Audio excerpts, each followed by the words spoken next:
Big Lerf Podcast, talking LRF and more. Hello and welcome to the Big Lerf Podcast. My name is Ben Bassett. I'm here with Rich Salter. Hello. And we're here with Donny Midas. Hello. How you doing, mate? Yeah, I'm good, thanks. We wanted to get you on because you're the owner of Not Guilty Press, who's a bit of a long-time collaborator now with the Big Lerf. Yeah. Big sponsor. And generously been sort of providing for free around 100 t-shirts per event for the last 3 fundraisers. Yeah. It's been really, really good. So as a bit of a respect to you as well, and also just a thanks from us, just to say, to get you on here and say thank you for that. I want to go into a bit more detail about yourself first, because obviously a lot of people may not know who you are. Obviously you're quite active on social media, but relatively new to the scene. Definitely, yeah. Not even 2 years in, really. Yeah, exactly. So it's good to get your sort of how you've experienced it going in, really. Yeah. Very good. So you're a pretty accomplished angler yourself, and we'll go into that. But I want to sort of say to those who don't know you, I mean, last year you won the most species unscented on our weekender with 25 species. Yeah. And then you came second as well in the overall species hunt with 31. So obviously you've got other achievements as well, but that's pretty good going. 25 species on unscented. Yeah, that pike, the pike I didn't get is still haunting me now. Yeah, so you missed out on one. Yeah, I think that was it between me and Matt. It was the pike, and I got to the spot that was a guaranteed spot, and I got there and there was about 2 families with big spinners on that'd been there all day, and yeah, that was it. It was a no-go, but it's a hell of a battle that though, wasn't it? The better man won in the end. So so close. Yeah, well, obviously, lots of people would know who Matt is. Obviously, he does really well on our events, and Mattbarnsley, and you're good mates with him. Yeah, the crazy thing is that we were fighting it out, and it wasn't like we were across the country. We ended up waking up on the last day, stepping out our vans at opposite ends of a canal, and then bumping into each other halfway down the canal, and essentially going at the last day, leapfrogging each other, shouting at each other, 28, 29, 30, 31. And I thought, right, I'm off, mate. I'm going to search for my pike. And yeah, it was great fun. That's class. Really good. So a really good opportunity just to, firstly, we just need to know a little bit more about yourself, because to be fair, I don't even know that much about you. So just a little bit of background. Yeah, so I got into fishing really young. I think around 4 or 5. Most of my family members were quite keen to get me fishing. Spent my sort of younger years in the match scene. I really enjoyed float fishing and feeder fishing, like holding the rod, watching the float go down, watching the tip. I was never a big fish guy. No. I never wanted to cast out and sit there all day, like twiddling my thumbs. I like to feel it in your wrists, or have the visual. And obviously that's where the transition into LRF makes sense. Natural transition, because, isn't it? essentially we're fishing with quiver tip rods, the same as what you use, solid tips. Whereabouts in the country was this? South Wales, pretty much, and then I moved down to Teignmouth, Dawlish and Teignmouth. Anyone that lives down there is going to be fishing now and then. It's sort of rite of passage to go bass fishing, mackerel fishing, after school on your BMX and stuff. It was pretty normal. And then I carried on that for a few years, and then teenage years kick in, moving away, and fishing just went on the back burner until, I don't know, probably about 10-15 years where it was the last thing I wanted to do. Didn't drive either, so without a mum or dad to drive you to the canal with all your gear, of course, just not happening. But so I spent quite a lot of time in my sort of younger adult years not fishing, not thinking about it. Even living in Plymouth for 3 or 4 years, didn't even know Mountbatten was there. Oh, right, you lived in Plymouth? Yeah, I lived in Mutley. Oh, did you really? Wow. I even walking around the harbour and Mountbatten, I'm thinking, where did I even go back then? Because I didn't know any of this existed. Yeah. It was just not on my radar. And your average person doesn't tilt their head to look at a harbour or a canal or a river. It's just, it's not on your radar. It's a complete other world that's there that, unless you're sort of into it like we are, it just doesn't mean anything to you. No, true. No, that's just a good point. A harbour's a car park for boats to a normal person. That's fair. Yeah, fair point. Yeah, definitely. And so, how did you re-find fishing then? What was your? So, I got into rock climbing probably around 2010. Got really into that. Climbed like hard, and then COVID kicked in, and had a bit of a break, and then when we were allowed back out, I was rock climbing every day. 2021, I fell while I was climbing and broke my hand. Wow. So I basically had a few months with a broken hand where I couldn't go to hospital either.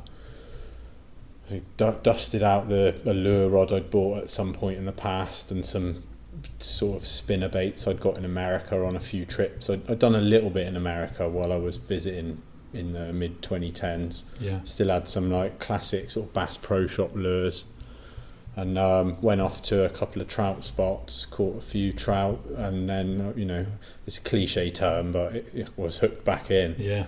And that was that as far as rediscovering it as an adult with a car.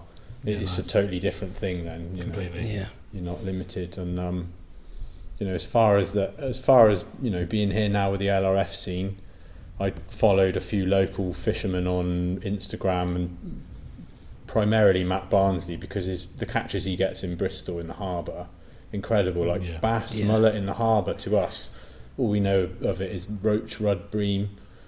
And then one day I get a I can't remember what it was, I guess a message saying, "Hi mate, are you free? Can you get to Llandegfed Reservoir?" which is a reservoir in Wales that gives you like a couple of weekends a year to get out on the pike boats. Oh, nice. He'd never met me, I'd never met him, didn't really know anything about him. He said, "My friend's bailed, I know that you are quite flexible in your hours, do you want to get on the boat with me?" So I sped off to Wales, kicked the dog out of my aunt's house on the way. I'm like stood on the end of a pontoon with my life jacket on that I bought from home, like waving my bait runner and my cork handled all-rounder in the air. He pulls up to the dock, says, "All right mate, I know I'm Matt, here's a rod, here's a lure." Took me out and just thrown in at the deep end essentially with probably one of the most dedicated and accomplished anglers in the area. Yeah. Actually caught on that as well, and that reservoir held the British record until, what was it, 2 months ago? Yeah. And there's often seasons with no fish out, and I actually caught one and lost one, and even Matt seemed quite surprised, and I think maybe that was a little bit of a way in. Yeah. Yeah, definitely. And, was it a big fish? No, probably only sort of 5-6 pounds, something like that. But and he probably doesn't know it, but I actually took photos of all the rods, all the reels, and I got even the lures. I got home and I was like, 10 to 30 gram, whatever that means, and I was buying all the stuff that he'd lent me. I can't remember what reel it was, but I bought the scimitar rod and all the Westins and the jig heads and the stingers underneath. I thought, right, that's it, I'm a piker now. And then following Matt and being friends with him, he's doing all your events. I'm seeing this little picture in all his photos of his little tiny fish he's catching. Yeah. And I'm thinking, oh, this looks really fun, like my gotta catch 'em all kicked in. Yeah. So it was so. If his friend, essentially, Matt's friend hadn't bailed on that day, I might never have got the call. I might still be out there with a pike float on. That's crazy. It's fate, isn't it? It's meant to be. It's fate. And through Matt, I met Hayden, and then. Didn't you meet Joe quite early on in your? Oh yeah, I actually bumped into Joe Mole on Babbacombe Breakwater with a box of squid and some ragworm in my bag. And funnily enough, I somehow come across him online. He's there with his little miniature sort of 4-foot rods down the edge. And the egg cast. Egg cast Tuffy, wasn't it? Yeah. I had like beach casters on me, so it could have been an 8 to 10 foot rod, and it still would have looked tiny. And he was putting in his bits and bobs and getting the photos look so nice when you take your little fish in front of some kelp on the floor. Yeah. Even in the winter with the dark blue skies you get on a cold evening, and I don't know, it just appealed to me so much more than like slogging away getting snagged every cast with a 2-hook paternoster. Yeah.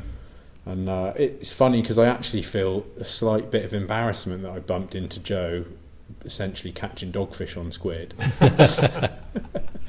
No, don't be, man. Don't be. And then I can't remember what it was, but I think the Winter League was coming round, and by this point I was getting out with Matt and Hayden a little bit more, and I thought, right, let's go for it. And I was actually discovering probably, I'd say, 80% of the fish on the fly.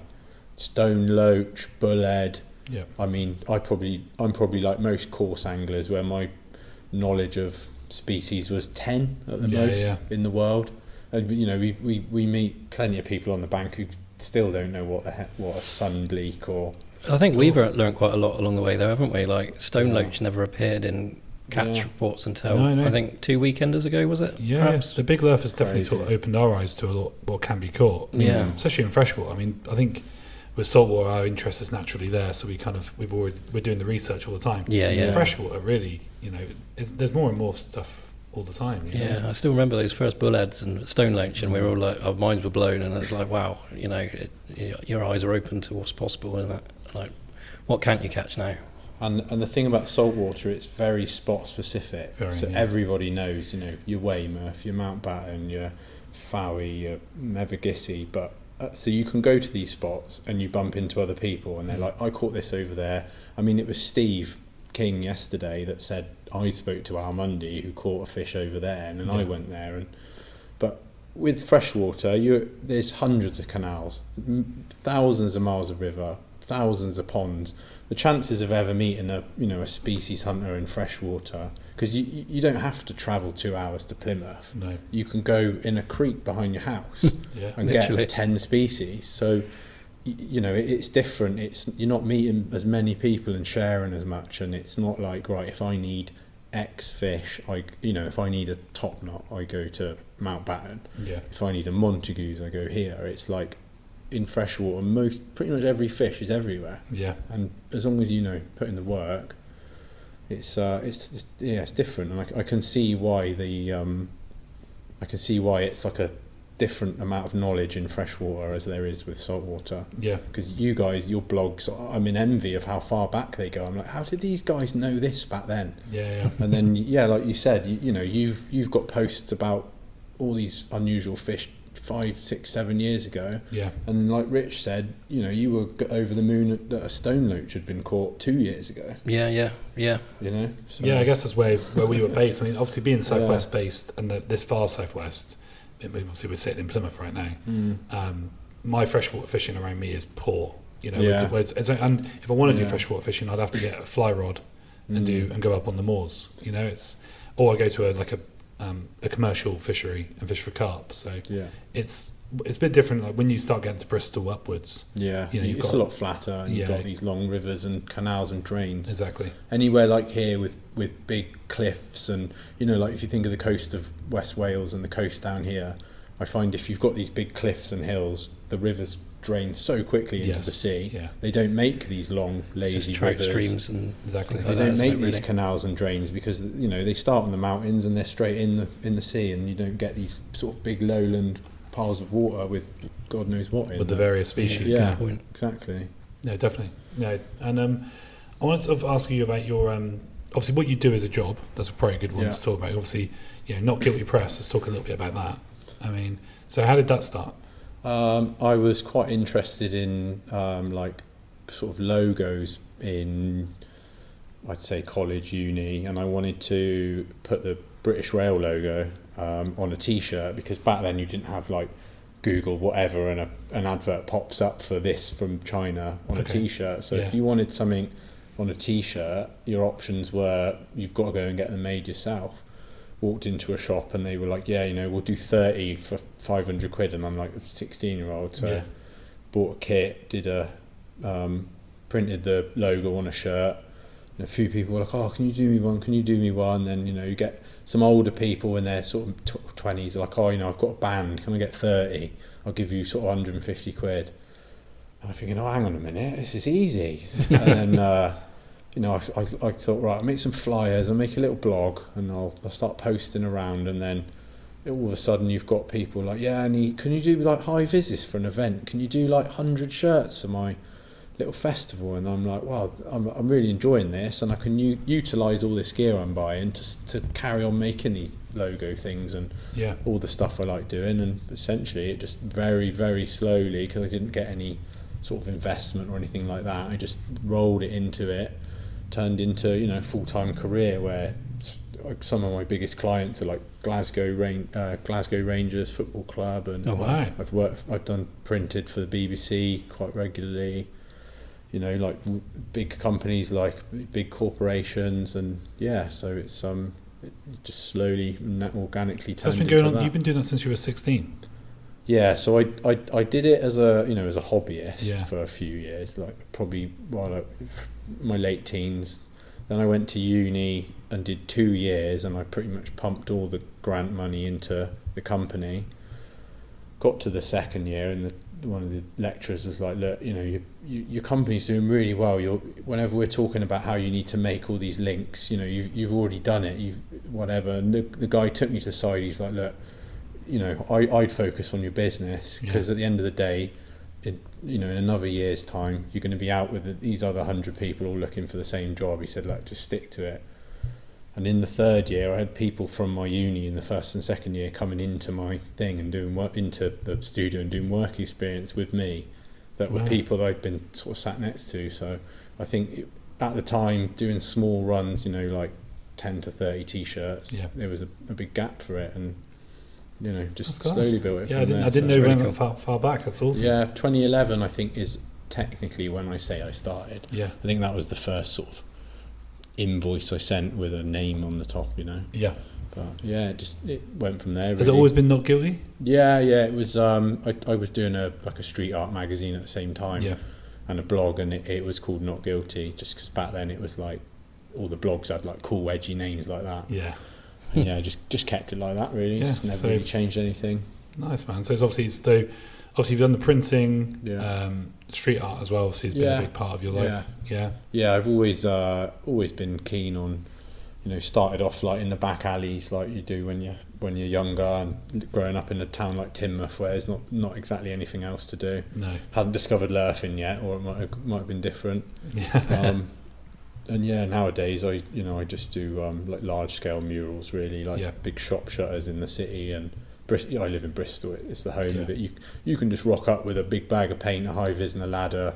Pop your head in the shop and ask, "Look, can I paint mural on your shutter when you close?" It's got loads of tags on, and they shut the shutter, and you've got a big bit of artwork that's on a busy street for 5-10 years. Wow, that's really cool. You know, some people might be painting a canvas and trying to flog it, and it sits in someone's downstairs bathroom for. Of course. That's just, you know, not really my thing. So.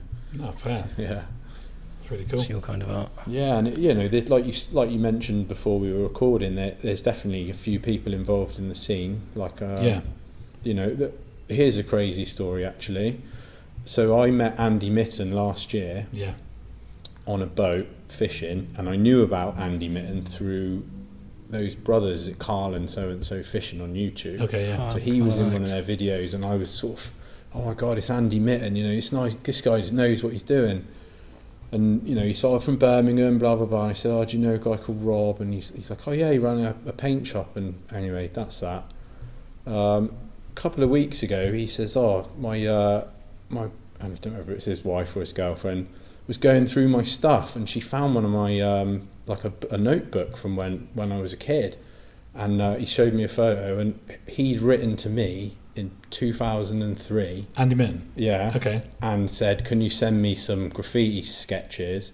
So I'd drawn Midas pieces on like sticker paper, and sent them to him, and he'd put them on his book. And then, but essentially 20 years go by, and we're fishing next to each other on a boat. That is crazy. And he realises that he I think maybe he thought, yeah, you know, I might have that. I'm going to wait, see if I can find it. And then he shows me this picture. Essentially, I sent andymytton a letter with some graffiti sketches in 2004. 2004? And he finds it in 2024. That's mad. How old were you in 2004?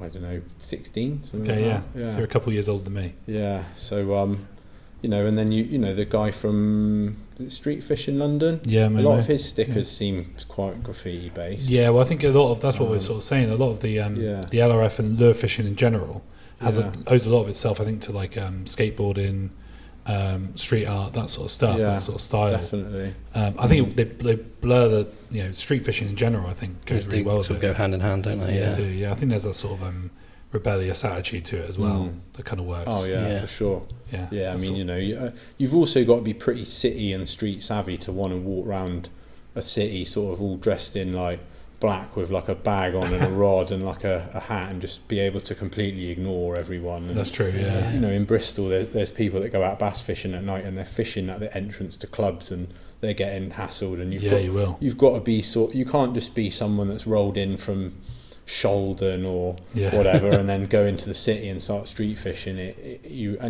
There's also a degree of ignoring people that are telling you can't be there, because you know, you get people that are like, oh, you can't fish in here, it's there's nothing in there, or you know, like, oh, what are you doing, like, and you have to have a degree of sort of, you know, telling people to Slightly just leave you alone and stuff. It's even been known, I've seen it in videos where locals have put up signs saying no fishing. Yes. And it's nothing to do with the council. No. You know, Matt even had caught a big bass in Bristol recently and was trying to get a nice photo, and he pretty much got attacked from some woman from a restaurant who come running out telling him to put it back. Yeah. The irony is, I looked at their menu and they sell fish and chips. So. That's crazy, isn't it? Yeah. I mean, there's a lot of hypocrisy, obviously, in the world, isn't there? Yeah. Particularly with that sort of thing. But I think at the end of the day, if you just keep quiet and just focus on what you're doing, people realise you're not giving them the time of day. No. And you know, they get on. You just need to let you get on with it. Most of the time, yeah. You always get a few idiots. We obviously have idiots in Plymouth, but you know, as like we said on the last pod, you know, we're under a bit of pressure at the moment with putting up signs, you know, whether they're legal or not, you know. Unfortunately, it's very blurry, you know, whether they can actually do that. But again, I think a bit of that attitude where you're just quietly, you know, going in the corners. You can almost blend into your surroundings, can't you, with the gear we're using. Well, that's it. I saw a YouTube video the other day where a guy was fishing in the estuary in Teignmouth, and some woman who owned the house at the top came down and told him to get lost. Oh, wow.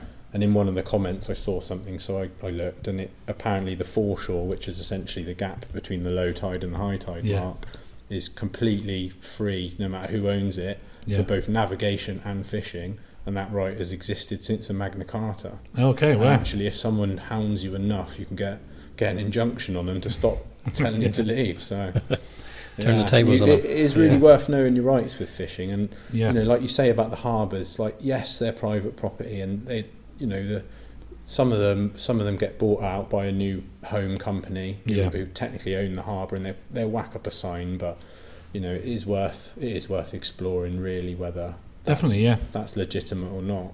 Absolutely. I think we're trying to look at that at the moment. I mean, I've already just I've sent off an email to my MP recently, and great. We're trying to push that. So obviously there's legal routes to going about it, there's also not so legal routes that are going about it. So I think the blend of that is what I think a lot of people are attracted with lure fishing. I think it's that mobile kind of, you know, hit and run approach that you can, especially with LRF and and I mean, you know, you're gone in an instant. You know, people want you to move on, you're gone. That's it. Especially when you're on canals, you know, people think you're going to get out your seat box and all your keep net, whereas in reality you tuck 2-3 casts in a lock and you're gone. Like, there's no point in chasing you up the canal to tell you not to fish in a lock, because you're gone in 2 minutes. That's true. True, definitely. So I was just thinking about, obviously with that, so with the design element and everything, what else do you think can be linked with? I mean, obviously we've looked at our different designs.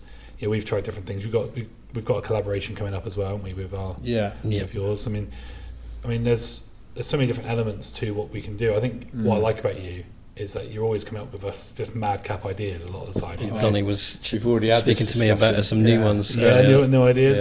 I think you'll like them as well. Okay, cool. We'll keep that off. I'm absolutely. I go to America a lot and I buy shirts, and Americans, they know how to do souvenirs. I mean, the prime reason I'm sponsoring Big Lerf events is because I go over there and I find all these like bass tournament, flatty tournament, like fluke tournament t-shirts, and I'm thinking, we need some of these, like these sort of vintage fishing event shirts in the UK. So I'm like, right, I got back and I got straight on the message. I was like, hey, any chance I could like print some like shirts for your events? I'll do it for free, because I want to put them into the ether, so in 10-20 years time someone's finding these vintage fishing event shirts from like, you know, from 2023, and that's the same to us as like 19. Can you imagine like finding a sort of Mountbatten lure contest 1990 shirt in that'd be amazing, wouldn't it? And, I really like the souvenir side of it. So no, that's really cool. I never really thought about that. Well, I mean, like I said to Rich, I mean, I've got quite a lot of big clients, and Yeah. no offense to Big Lerf, but they're not. That's all right. They're not discovering the brand, the company through the Big Lerf. No. I'm not doing it whatsoever for a kickback that way. I just really like the idea of putting people in these like dated souvenir shirts with like the date on and like Yeah. the location, and today we've been talking about really focusing on some location based shirts for the future. Yeah, I think So what that you said about people- making things collectible. Yeah, like, so is a that really good people point, could almost you know. buy one every time they've been to a venue. Yeah. That will be coming out soon. I'm sure we'll We'll talk about that. talk about that for the autumn range. But Yeah. I just love anything souvenir related and not just sort of generic like fishing. Yeah, that's cool. I mean, actually, that's completely brought me back round to. But before we go into that, because I don't want to go stuff we haven't even barely talked about. But let's talk about America, because that's something that I love what you've done by going over there, and like the species hunting there is on a different level, isn't it? Oh my god! I mean, 800 species of freshwater, That's insane. 1,200, 1,400 of saltwater, plus the fact you've got probably more species invasive per state than you have in than the UK has of its own species. Crazy. Everything that can live in a fish tank can live in America. Yeah. Can you imagine pouring out your tropical tank into a canal and then it living and surviving? Over here it doesn't happen. And goldfish, maybe, but over there's people getting like rasboras, corydoras. Yeah. I mean those plecos and stuff in the pleco. Yeah. I was fishing a lake and something kept breathing constantly. You just hear a little. Yeah. And I'm thinking, what the hell's that? And more and more I realised that the lake was full of hundreds of sort of 1 foot long plecos that in low oxygen, if you've ever had one in a tank, you'll see them gulp at the top. Crazy. So I'm sat there and there's just all over the lake, there's just plecos coming up, taking a breath and going down. Wow. Couldn't catch them for the life of me. They just do not seem interested in lures or anything. Whereabouts in America was this? That was in Florida. That's yeah. got a really bad problem with invasive. Yeah, I've seen some of the videos of that. Yeah, not even just the fish. I mean, now you can't go anywhere because the boa constrictors. Okay. Oh, I've seen that. Oh yeah. my god, at Everglades got thousands of them, and you can't go wade fishing or anything anymore. Just because they're everywhere. Yeah, it's a crazy place. And obviously you've got the iguana problem there as well, haven't you? Yeah, you got iguanas and it's just wild. But I'm kind of glad I don't live in America, because you've seen how obsessed I get with it over here. Yeah. Can you imagine? I ran out of freshwater species now. I got like one left. Yeah. Can you imagine I had another 700 left? Yeah. Like, I probably, We could do getting 2 or 3 Florida anglers involved in the weekend already, couldn't we? Yeah, that'd be That'd nice, bump yeah. the numbers up. yeah, that would be great. But they still haven't gone over to the Gulp and stuff over there. Which is interesting because it's an American brand. Yeah, I did. They use that for like sort of beach fishing for fluke and stuff. Yeah, like yeah. It's strange. Their approach to flat fishing is like curly tail grubs and Seen a stuff lot like of that. yeah. It's not like what we would do. Their flounder though are different beasts entirely. Yeah, aren't they are different. Huge Much Much more amounts. aggressive, aren't they? Yeah. They've had to become more aggressive because they're living with like hammerhead sharks. And Yes, of course. they're not living alongside a mullet. Yeah, the evolution arms race is just Makes you up your game a bit. yeah, it's But, changed it.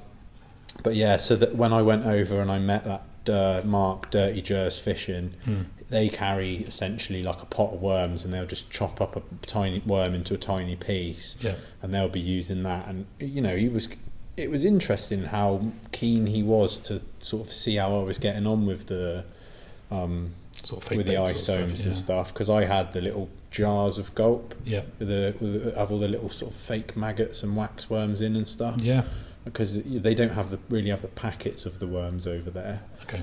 So I was using that, and I was bagging up on those, and there was a few things that didn't come on the Gulp and had to sin, but when you're staring enough, when you're staring at this crazy thing and it's not going for the Gulp, I'm not going to walk away. I'm gonna, No, definitely not. grab Especially a wood, around holiday. gonna Yeah. grab a wood lice off the side and and sin. And sin. But yeah, a lot of the anglers over there, their method is actually just to use what they find on the bank as well. Yeah.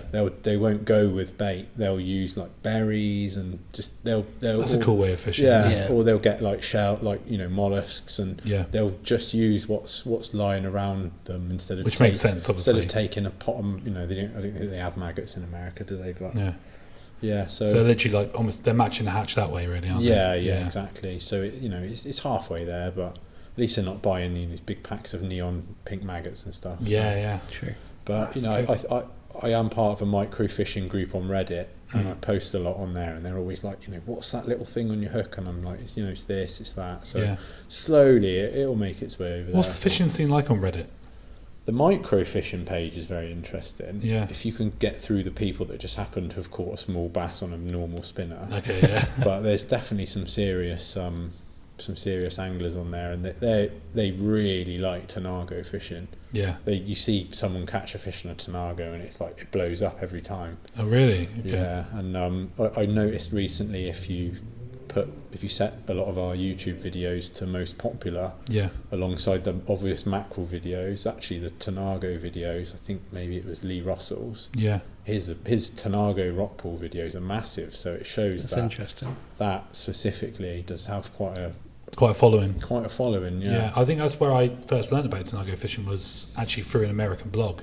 Oh, okay. Yeah, that's when I was doing a bit of research on it, and I think about microfishing, and they were talking about Tanagos and setups, and it's interesting how they've taken that on from the Japanese as well. I think there is a blog actually that had a link to I think the first Tanago hooks I bought.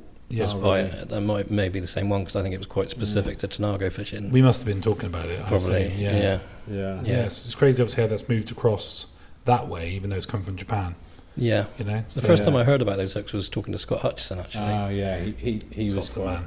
In his blog post after he met me, it commented that it was a joy that he bumped into someone that was also carrying a Tanago rod. So it was like both of us on our knees in the corner of this little freshwater venue. Like, it's quite funny, but the Japanese do it with the fly rods, the Tenkara. Tenkara, yeah. I was aware of that a long time ago, because Patagonia actually had a set you could buy. Really? Yeah, they did a Tenkara set, which is so simple, isn't it? It's a rod, a bit of line, and a fly. Yeah, you don't need anything else. So. No.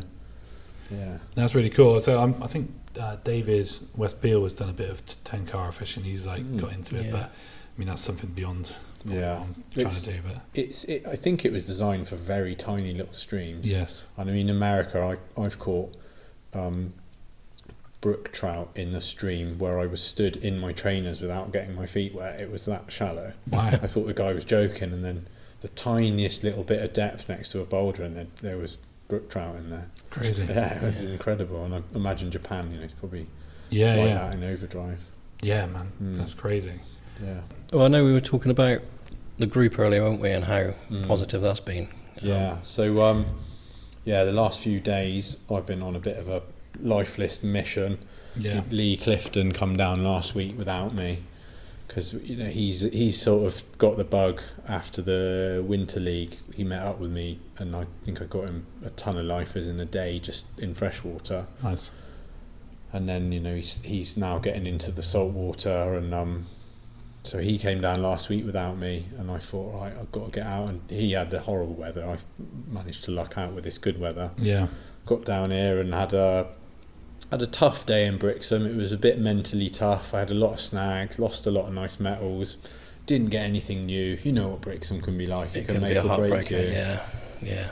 So went to bed, woke up, drove to Mountbatten, and then that's when I started meeting people. And I think, I recognise you. Yeah, I've seen your video, I've seen your posts, and bumped into Steve King, and I was on. I called it Operation Cuckoo and Top Knot. That's what I messaged Alan Kirby. I said, right, that's my plan. So got to Mountbatten, and someone else was there lurfing. So I was like, right, now I'm instantly in a better mood. Yeah. Another guy is actually there for a top knot as well. Okay, yeah. I think I think that's probably your fault. Yeah, probably. That everyone's down there. Yeah. Dabbing around. It was fishing all right, and then cast out the little 5-foot Adgy doe. It wasn't even in the rocks between me. It was sort of out a little bit. Nice. A couple clicks on the drag. I thought, nice wrasse, and then up it shot and started screaming, top knot, top knot. Swung him in, and that was that. Then basically, and you got that on a booty shake, which is probably your favourite lure, I would say, self-plastic. Well, I'd actually gone on the page in the night and typed in, I utilised the search bar at the top for everything. Yeah. So I went up to the top, typed in top knot, because I wanted to see what you'd caught yours on Yeah. a couple of days ago. Strangely, your post didn't come up, but Rich's did from early August. Yeah. And you'd had one on a Little Jack Yeah. modelism. Yeah, modelism. Seiko Yeah, thing. Seiko. Yeah. So I thought, is this another situation like with Balons where you can chug away at them all day on an ISO and then you switch to a plastic, and actually people have started commenting that you can actually turn them on with something like that instead of an ISO. And I thought, is this another case of that? So put the booty shake on, I had a top knot. Yeah. And I had 2 the other night on that. Obviously, that was a while ago. Right. No.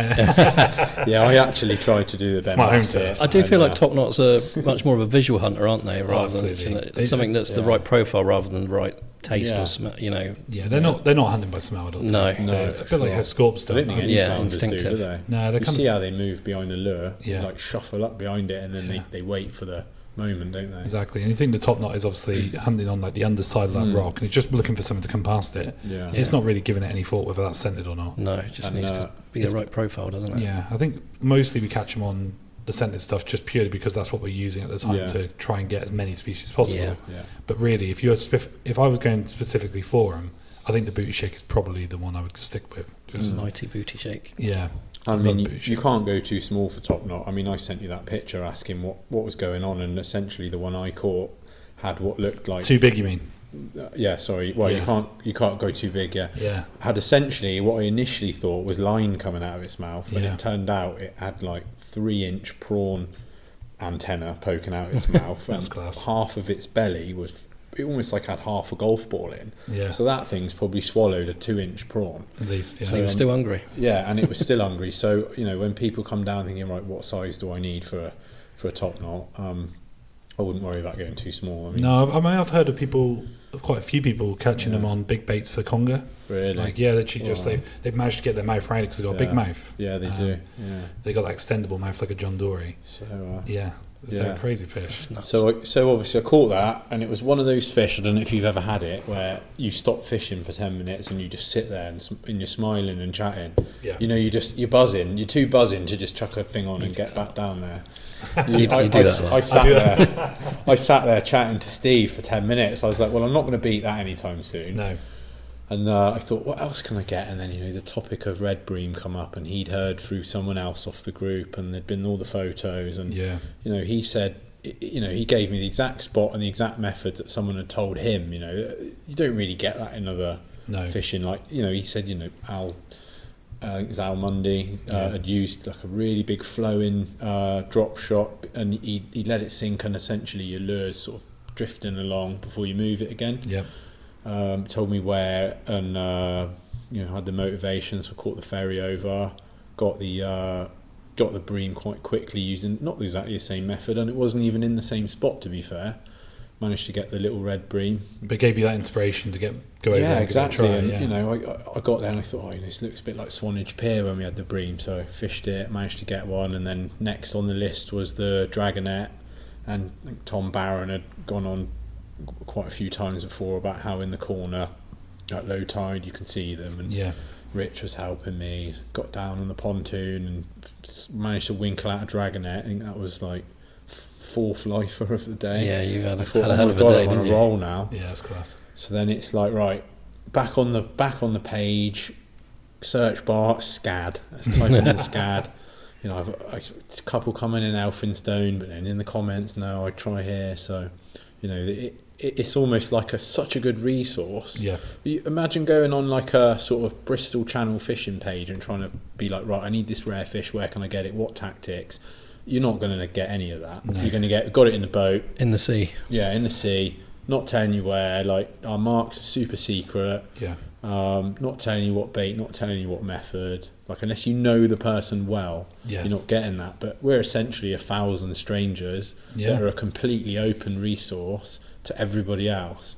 And you look how quick the scene's going from like, oh my god, a stone loach, to like everyone's got a stone loach in a competition, and you can go and get 4 or 5, purely because we're all helping each other with absolutely no ego. And at the end of the day, you can't have an ego when you're a grown man on your hands and knees in the rain with a head torch on, staring into a muddy corner of a harbour. Yeah, man. Whether you've been fishing 20 years or 2 weeks, you're both on your hands and knees, staring at that little fish, trying to land Tanago on its nose, and jumping up and down with joy when it takes it, no matter how long you've been fishing. No, you just can't have an ego in that situation. I think that is the really unique beauty of LRF. Yeah, so true. And there's so many really accomplished people in the scene that are friendly.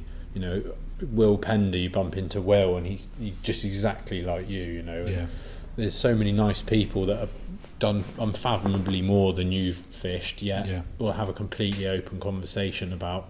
Yeah, absolutely. Will was massively influential to me. He's helped us a lot, hasn't he? Early on. The Big Lerf owes a lot of itself to. We got the inspiration for the first weekender from fishing with Will.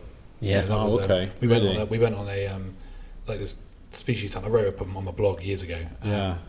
And we just went round. That's when I caught the first ringneck blenny. Don't want to bring it up again. But, I remember it well.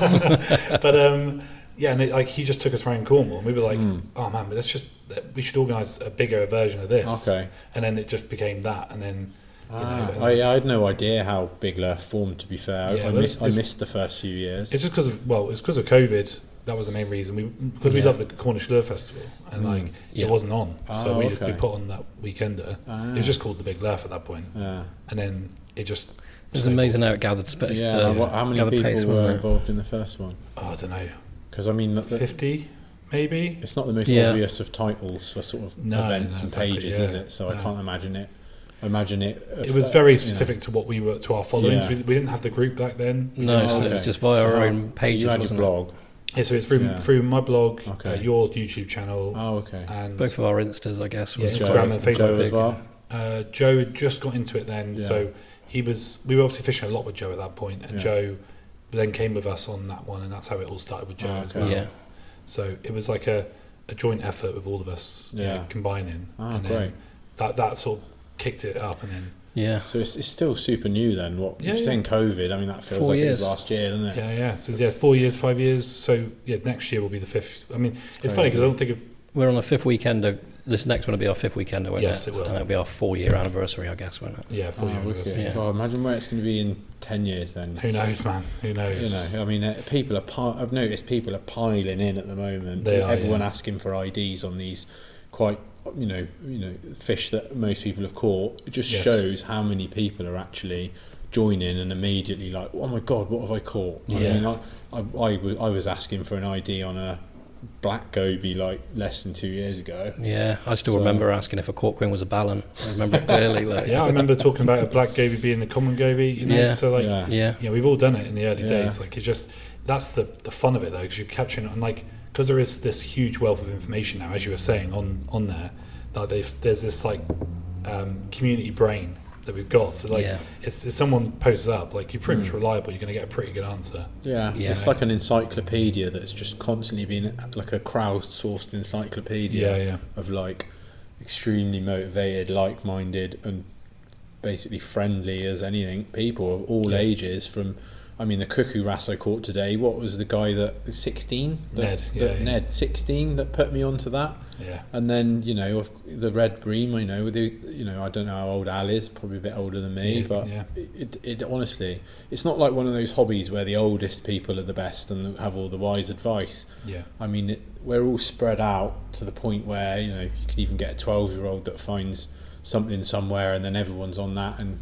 Yeah. Yeah, definitely. It's like an evolving encyclopedia, and everyone's more than willing to put their information in. There's not really any gatekeeping. The only gatekeeping there will be purely a pressure based thing. Yeah, absolutely. Just trying to not have the hordes descend on a tiny little mark. Yeah, there'll always be that. Obviously, the element of where you want to keep something that's particularly could be really pressured. I think you see a lot of it with the triggerfish. People don't tend to share those too much because they get pressured so quickly and they move out. I mean, there's a few people who know where they are and can be found, but they tend to be. They always tend to be in places you can't bloody fish. Yes, there's almost like a no, isn't yeah, it? Yeah. Saying that today, he pointed from Elphinstone over to the wooden Yeah, jetty. He's like, Cadbury, they're over there, and I looked at him and went, helpful. Yeah. But that's pretty much what it is. Like, you can't fish Yeah. there. Like, you know, so Well. there's so many different areas where they just seem to know. Yeah. You know? I guess if they were all at Elfie, they get fished out in seconds. You know, Sure. So it wouldn't be so special if everyone was getting them every that's 5 true. minutes. Yeah. Yeah. There might be a time when they do, because Yeah, they're getting more and more common. that's it. I mean, there's quite a lot of species that are getting caught regularly now that, you know, a few years ago were like the sort of top knot area of difficulty that Yeah. are moving around into the sort of expected catch area and things You look like at the that. Bream. Yeah. Oh change yeah, with for that. sure. I mean, I didn't get a Bream in the weekend of last year, No. and then everyone got them in the fund. Pretty much anyone that tried got them in the fundraiser. Yeah. Had 2 in the day after in Swanage, didn't we? Yeah, yeah. And then the other day, 2 casts. I had 2 squeezed in amongst the float fishermen. Yeah. I went up to him, excuse me, can I get a Bream for my video? Sort of barged in, like saw where the floats were, cast in, you know, a couple of knocks. Yep. 1, couple of knocks, 2. I'm like, all right, guys, thanks a lot. See you later. And then they're like, off I go, and then they like fill the gap again.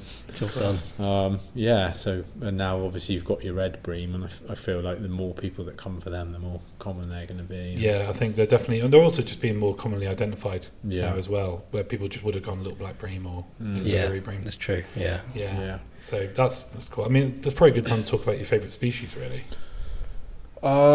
Freshwater, I reckon it's gudgeon. Gudgeon. Yeah, I mean, that's quite a classic favourite species, isn't Yeah, it? I I think do love a mostly because it was a lot of people's first fish, Yeah. but it's not going to be your first fish in 2024. I mean, they're a hard fish to catch now That's true. Yeah. in the majority of I mean, there's obviously places where you can go out and get them But on they're thick with them, magnets. Yeah. On LRF gear, though, you know, I've had 1 or 2 every year, except for this year where I actually found a shoal of them in a canal, which was pretty crazy, and I managed to just keep picking them out. I love the colours on a gudgeon. Oh, Yeah, yeah. purple, isn't Yeah, it?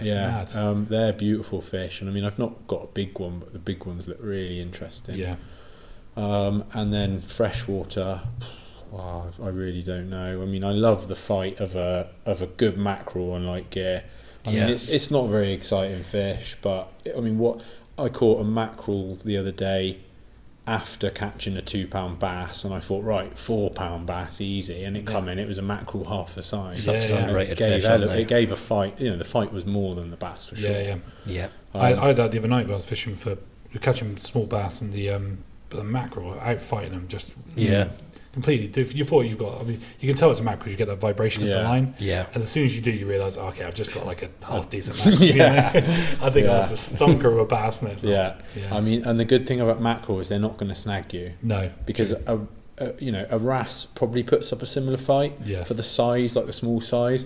But wrasses are stressful. Yeah. I mean, Yeah, they're we dirty, stopped aren't they? fishing today because we both had ultralight gear, and you know, we were our wrasse were going straight into the weed. You had a lovely wrasse on ultralight, Well, really, to be fair. The funny thing is Did you land it? Rich had a wrasse that took him into a snag. I had a snag that got picked up by a wrasse that took me out of the snag. Oh, nice. So yeah, we both landed it, but I thought as soon as the bass started showing up and we could see these towers of kelp, I thought I haven't got the gear for this. I'm just gonna get snapped off, angry, you know, lose the leader, lose the clip, lose the lot, as whatever it was he said, and I'm just gonna get angry. So I was like, right, let's go somewhere else. Yeah. And yeah, so I mean I Pretty do grown-up love. decision that was. I think the fish to catch as far as the fight goes are mackerel, and I really like catching a ballon. Like when you're ballon fishing, Yeah. you're ready for it. You know, you've got your sort of 15-20 pound leader on, and your rod that's 10 grams or above, Yeah. bouncing down a gully, and you see that burgundy shape move, and it's looking, and then all of a sudden a wrasse will peck it a few times, pause it, and then you're on, and it's like, will I get it out? Won't I get it? And as soon as they, you feel the grinding of the kelp. Yes. As soon as you feel that smooth lift and you see it, you're like, yes, I got it. And Yeah. yeah, I really love wrasse fishing. The marks you go to for wrasse as well, they're Stunning. the wildest, Yeah. most incredible. Yeah. It's like a jungle. Yeah. You're essentially in a jungle under the sea. And if it's clear, I just, I love what you can see. Like, Yeah, I think looks if you amazing. get an opportunity to sight fish for wrasse when you're like in a clear gully, Yeah. and you can even small ones, Oh yeah. it's so much fun. Yeah. It's incredible fishing. I mean, the when they get too big, unless you've got like Serious gear on. serious gear. I mean, we were on a boat trip and there was something going on in the sea. It was like wild, and everyone was getting like 8-pound wrasse. Wow. But I lost like, I'd have these solid runs on like 6-inch lures and bang off. I was losing so many.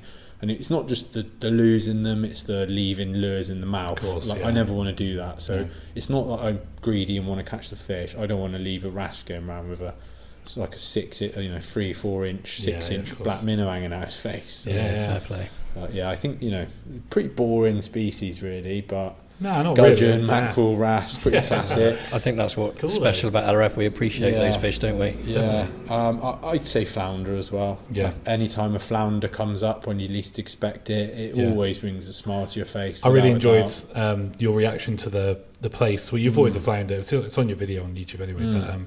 But when you thought it was a flounder at first, and it turns out to be a place. It's obviously a small fish, but like so cool. So, I mean, I was as happy with thinking it was a flounder as when I found out as a place. I love them that much. That went to Charlestown and had a little go there and pulled out a flounder. I think that was the first time I caught one sort of blind. Where you just don't know what's coming up. And as soon as you see that brown to white flash of it curling round, it's like you can't help but smile. I don't think anyone's ever been disappointed to catch a flounder. Even the bait guys probably love it. So. And I great. I love them. Completely love them. I mean, your articles in the magazines about catching flounder, they, like I even said in the post when I caught one recently, it was, reading your articles was just proper set it off in my head, like the whole watching them and cheers mate. It was the sight fishing flounder is not only fun, but it seems like it's quite fun to write about as well. It is fun to write about. I've probably read about that more than anything else, but I love it so much. I think there's also because every time you do sight fish for one, something different will happen. So you've got there's always a narrative. So whether it's like the fish is like so keen it just jumps on the hook, or it's like a battle of wits where you're just like trying to find out what it's going for. It's like there's sandgobies involved, or a crab's got involved. Crabs. There's so many different things. I mean, obviously, as I said, I'd probably shout out to andymytton really because he's the one who put me on that. And, but it's been an absolute passion of mine ever since. For I sure. love it. It's flying. They're pretty standard species, but I'd say flounder, mackerel and ballan are like really fun to catch. I think the fact that mackerel are rare as anything these days is probably a big part of it. Well, they have been this year for sure. Yeah, for sure. A few years ago at B Sands, I was catching them every cast and it was annoying. But now, when I've got one on, I'm like, yes. Yeah, it's weird how it goes. Yeah. I mean, have you got a favourite technique, LRF wise? The funny thing is I've always written off creature baits because Matt and Hayden and a lot of my friends do amazingly well on them in the river, in the canal. But I do not. I haven't caught a thing in freshwater. So I cracked out a packet down in the saltwater, and they're just amazing in saltwater. I kind of like the idea of them chilling under a rock and seeing some disabled miniature lobster going across in front of them, thinking, "Oh, sorry, mate," and going and having it, because a bit of worm's a worm, but when you're trying to finesse a little crab or what would you call a creature, mate? What is it supposed to be? A lobster crayfish, or crayfish, I guess. Sort of. Yeah, well, I guess it must be. I mean, I think they mostly imitate prawns and things like that because. But then they actually imitate like a bit of food. I mean, in the sea, anything can turn up technically. And a photo of like a wrasse with a little crayfish hanging out its mouth. They look so cool, don't they? Yeah, definitely. Yeah, I think that's one of my favourite techniques, and the sort of Dawlish Warren style of casting a metal out as far as you can, and just bottom bouncing it, not worried about snags. Because that'll really, if you talk about picking up anything or anything can happen. Bouncing a metal on the floor, I mean, anything can happen. It really can, that's what we've talked about for years. That's been an absolute revelation, I think. Absolutely. Because anything can happen. Normally a snag happens, but the last few days I've lost about a quarter of my Big Lerf winnings in metals to Brixham and Mountbatten, so they're thirsty places. I'm gonna have to try and get a voucher next time round so I can replace them. All I'm doing is trying to win these comps purely to replace the stuff I've lost in the prior 6 weeks. Just it's that's good. It's good. Yeah, I mean, it's good encouragement. It's probably a good time to ask you, like, what's your plan of attack for these species hunt? So so obviously you've got your two kinds, and some people do better in some than others. You've got your what's the day you call it, a short form, right? A day long short one? form comps, A short form. Would a weekend be a short form? Kind of. It's mostly compared to the Winter League. Anything is. Yeah. So with the short form ones, I mean, I always try and get down there beforehand. I think if you're serious about having a competitive edge, or at least trying to get up there amongst your friends, and a bit of self what's the word, self gratification of like trying to win something, I think you really need to visit these venues first. I mean, turning up and just looking at the nearest sort of pier or pontoon and fishing all day, it can be fun. But yeah, my tactic is to try and get down there once or twice, and almost like, if everyone's like, you get your shannies and your rock gobies and you get your tom pots over there, and don't go there, because you know that on the day you're gonna be able to get a shanny and a tom pot and a rock goby. What you want to find out is where are the commons, where are the sand gobies, where are the the gold cinnies, or the sort of harder ones that aren't being posted every 5 minutes online. Yeah. Because they're the ones that might take a bit more work. So yeah, for me, when referencing back to the fundraiser, I'd done quite a bit of time in Weymouth, and I'd be looking on Google thinking, right, no one ever talks about this area, what's over there? I'll go there in the day, and then in the evening I'll have a look over with a headlight. Yeah. And I found the common gobies in Weymouth. And I think I was the only person that caught one, other than Matt, who I saw was near the spot. So I said, we were both second, and I mean, I could have kept quiet, but I said, Matt, go over there, get your shoes off, and there's common gobies over there. And he got one and pipped me for a point. He did actually text me after saying, thanks a lot for that. I owe you somewhere down the line. So I think that turning up to a venue and first looking for the sort of harder to find things, because that in the last hour you can probably run off and get a shanny or a tom pot.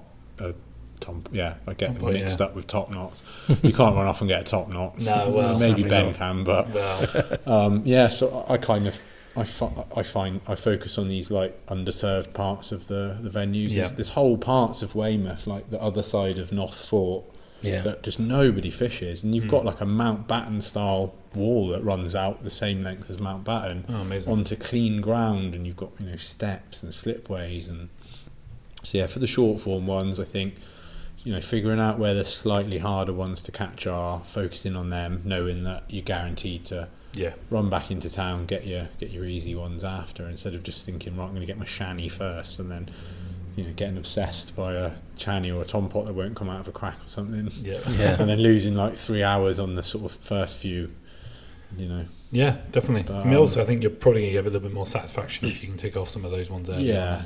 I mean, myself and Lucas had the same points, but it was the common, wasn't Made the difference for you, which, isn't, it's a very sort of unassuming fish, but for some reason that was enough to tip the rarity points in my favour. Just no one was getting them, no one at all. You quite often find as well, if you when you're going after these unusual ones, you'll pick up the easier ones along the way, won't you? Like certainly the CLF weekenders, we go after some species, and you'll pick off half a dozen species on the way to that one. That is how I do the long form ones. I actually make, and I've got to give a shout out to Will Pender, because his interview with you guys was what put me on to like paper planning these events, sitting down and actually thinking, right, what's the score here, what am I going to do, making maps, with the next weekender I'm going to be on the maps and the distances between the spots, and they're like, right, how long can I give myself here before I need to get there, before it's dark, and then I need to be there after dark.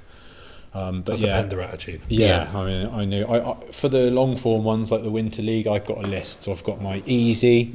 I mean, on your easy, you've got your things where you can go out, you can get up on a Saturday, you can go out, and you've got a 90% chance you're going to come back with that fish. So your perch, obviously, pike. In 3 months you're going to get a pike if you're spending your time in the rivers. Your chub and your roach and your rudd, because and those kind of fish I actually ignore. I don't go out for those because there's no point putting a carp, no point going out for a day after a carp. No. Because you go out for a day after, say, an eyed or a tench or a bream, you're going to get a carp. Yes. And the carp are going to be a pest because you're trying to get an eyed and you're fighting a carp for 10 minutes on a 5 gram. Yeah. So yeah, I tend to ignore them. I mean, there's no point going out for your easy ones, like you said. It'll probably translate into the saltwater as well, which I haven't done a winter league yet. Like, you're not going to bother going thinking, right, today I'm after rock gobies and black gobies, are you? No. You're going to completely ignore them because they're guaranteed to come up. Yeah. Then I got my medium species, and these are ones where might need a couple days. You're thinking maybe your zander. I don't want to say they're medium for you. Yeah, you struggled with that, haven't you? I've caught them, but I've always had to work hard for them. Yeah. I wouldn't say they're easy, that's for sure. No, yeah, I was exactly the same. Yeah. So you got your fish where 2 or 3 sessions, you're probably going to get it. They're the ones where you might have to go out, target just that fish for the day. Yeah. And then obviously you've got your hard list, and these are the ones that are going to take the right weather, the right tide, really clear estuary after no rain. Or for me, for gudgeon, it was a nightmare because I needed no rain for 3 days. Oh, wow. I needed no heavy rain for weeks for the river to be low enough to wade in my wellies. And I was, you drive an hour, you'd get there and it would be just an inch too deep for your wellies and you're going home. Oh, man. Or you'd get there and it'd be just too brown. So you've got your hard ones on there. Like for me, I find rough, hard, and they're the ones where you need to get them out of the way quick because I think I got my stone loach possibly the day before river closed. Okay. I'd gone out a few times and then I went out with Lee and I managed to get one sort of the 14th of March, and I was thinking, like, if I don't get one this year, so you obviously in freshwater you've got to be wary of your seasons. Of course. You can't plan on getting your river fish at the end of it. No. So yeah, I've got my three categories really, and the easy, just don't worry about going out for them. Just don't put any time or energy into them, like for the first 2 months. Mediums, you think about it a little bit more, and your hard ones are the ones that are on your mind 24/7. Yeah. Where am I getting that tench? Where am I getting that whatever grass carp? Of course, yeah. That was a mad one. Yeah, so I think if you want to come top 10, I think how many people enter these comps? Oh well, the Winter League was over 200. Yeah. Exactly. Yeah, so yeah. I mean, I think prizes aside, top 10, top 20, that's admirable. Yeah, definitely. That you've really you've probably had to put in a bit of effort for that. So I think don't worry about getting top 3 because you've got to be a bit of an obsessive without many responsibilities for that. If you've got a full-time job, wife and kids, it's not really that fair on them to be trying to win one of these comps because you're out doing some serious mileage. Yeah. So yeah, I think just even trying to set a reasonable goal, thinking, right, what did I get last year? Say I got 16, right, I'm going to go for 20. And then just not being too hard on yourself, because these things can be tough, especially when you feel like you should be winning or something, and then someone goes ahead, like powers ahead, and you just gotta chill. And it's easy to get caught up in that, isn't it? And think right, if you really want to win these comps, you have to be you have to go approach your partner and be like, right, I'm gonna really try and win this. Are you on board with it? Because I've seen Lee go home late and forget to book a Uber to pick his partner up from the airport, and he's in the corner of the car park with a phone, saying sorry and things like that. So I think even if you can't go for the win, I think if you just plan it out, like I said, figure out where you can reasonably drive to, how long you can spend there, and just making a list and ticking it off. It's a lot easier to handle when you've got everything kind of visually, and it's always going to get better. The next year is going to be easier. The next year, so build up that bank of knowledge. If it's your first 1 or 2, it's going to be tough, but eventually, you're going to spend weeks after a fish that all of a sudden you find super easy to catch, like a stickleback. For me, I drove all over for that, and now I can walk 10 foot up the road, look in the gutter by the road and get one, you know. Yeah, so it's always going to get easier. So you know, over time, you know, you can slowly build your way up to one of those positions, I think. Nice one, man. Wise advice. Yeah. Good. Well, I think we're coming up to the end. That really, we're swinging for over an hour, so that's brilliant. Well, you got any last minute? No, great chat. Yeah, cheers for that, Donny. Yeah, no worries. No, it's nice to meet up with Rich today. We had a little fish. Rich had a couple ballon and a bass, which was great to see. And I had a little ballon and you've had a good couple of days, though, haven't you? Yeah, a good couple of days. So it seems to be fishing really well. Good. So if anyone's looking for a good time to come down, I think next few months are going to be really good. Definitely. Kick off. Yeah. Now's the time. No, it was lovely chatting with you, and thanks for having me on. It's always been on my bucket list to be on a podcast, actually. Has it? Okay, well, glad to tick it off. So that's another list of things I can tick off aside from the. I love my lists. No, that's brilliant, man. Well, thank you for joining us. You deserve it, obviously, with all your support for us as well. So we really appreciate worries, it. Yeah, anytime, thanks, mate. And I look forward to where it goes in the next 2, 4, 6 years. You know, seeing how it grows. It's getting big. Going in the right direction, isn't it? Yeah. Well, cheers. Well, thank you all for listening, and we'll catch you next time. Thank you. Cheers. The Big Lerf Podcast, talking LRF and more.